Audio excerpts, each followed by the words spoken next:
The Congress of South African Students says it is concerned about the escalating protests in universities. It says government needs to come with interventions that will calm the situation at the institutions of higher learning.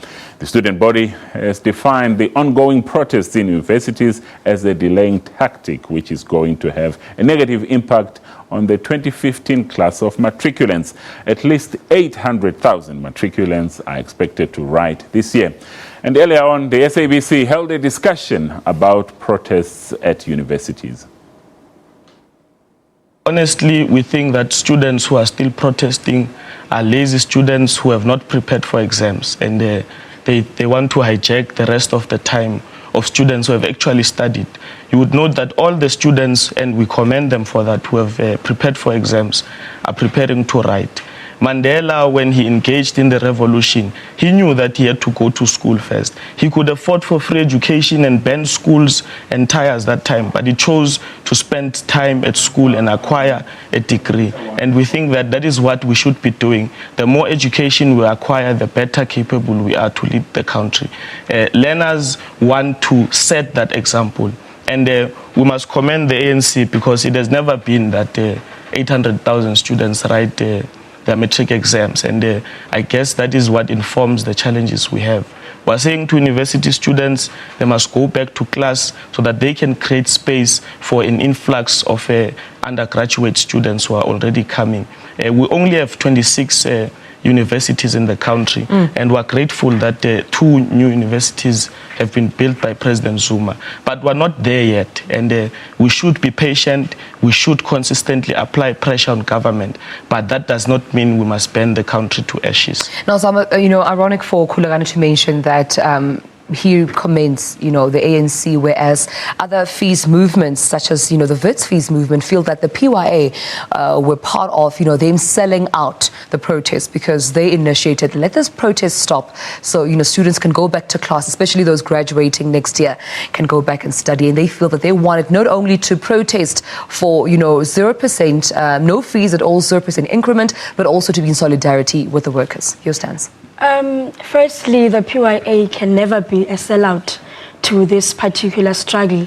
Remember that free education has been a resolution of the African National Congress, and of which the Progressive Youth Alliance has been part of influencing that decision.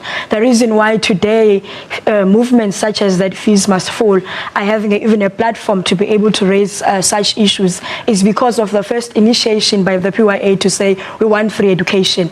It is a struggle that we are also pushing, and we appreciate the fact that the fees must fall movement is compiled by students of South Africa, regardless of which political organization they are affiliated with.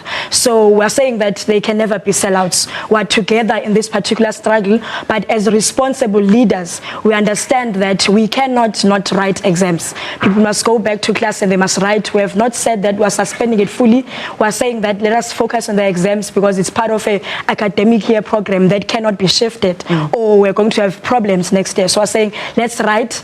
We're going to continue with it afterwards. In the beginning of the year, definitely we'll continue to say that doors of learning must be opened, and regardless of your background, you must be given an opportunity to be able to access higher education. We're really pressed for time, but Mr. Mati, as a concerned parent, I think we've heard different voices in this conversation from, university management. We've heard voices from youth, from society, members of society supporting the protest, but we haven't really heard a voice from parents. I mean, it is your children that are in, institutions of higher learning. Your advice, please. Yeah, you're precisely correct. I mean, the missing voice in this entire process has been really the voice of the parents.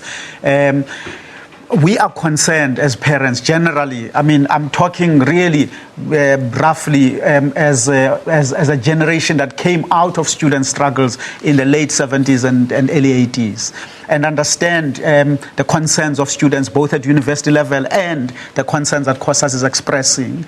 We are particularly concerned about the fact that this is a crisis that requires parents to get involved, and the fact that they are silent at this stage is an indictment on themselves and just generally on our society. Maybe the space at this stage is exist for us to really take things into our own hands and get involved. Whether it is a formation of solidarity committees with students in their struggles, or crisis committees that attempt to grapple with the issues on the ground. So parents need to get involved. We support the view that this is a long struggle. It's not a struggle that's going to be won overnight. And the fact that students have achieved a short-term victory in the form of no fee increases for next year at least allows them tactically an opportunity for them to assess the situation,